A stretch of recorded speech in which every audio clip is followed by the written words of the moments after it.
Good evening, everyone. We are in Romans chapter 13 from verse 1 to 14, and it says, "Let every soul be subject unto the highest power, for there is no power but of God. The power that be are ordained of God. Whosoever therefore resisteth the power resisteth the ordinance of God, and they that resist it shall receive to themselves damnation. For rulers are not a terror to good works, but to the evil. Wilt thou then not be afraid of the power? Do that which is good, and thou shalt have praise of the same. For he is the minister of God to thee for good. But if thou do that which is evil, be afraid, for he beareth not the sword in vain, for he is the minister of God, a revenger to execute his wrath upon him that doeth evil. Wherefore ye must need be subject, not only for wrath, but also for conscience sake.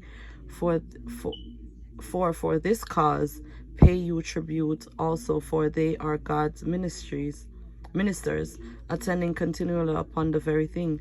Render therefore to all their duties tribute to whom tribute is due, custom to whom custom, fear to whom fear, honor to whom honor.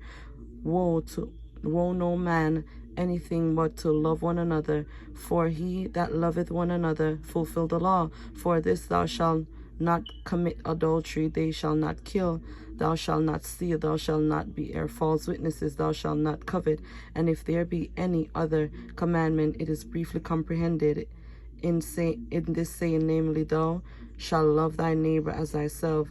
Love worketh no ill to this neighbor. Therefore love is the fulfilling of the law, and that knowing the time, that now it is high time to awake out of sleep, for now is our salvation near than when we believe.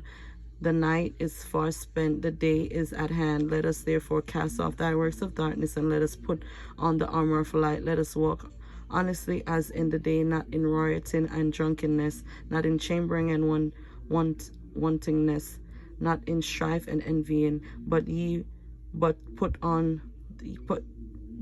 ye on the Lord Jesus Christ, and make not provision for the flesh to fulfill the lust thereof." This is the word of the Lord. Thanks be to God.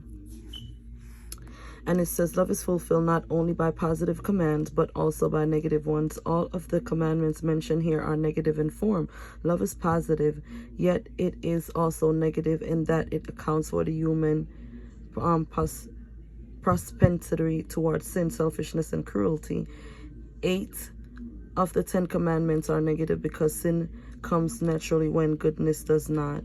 This is the word of the Lord. Thanks be to God. May the blessing of the Lord be upon you and your household.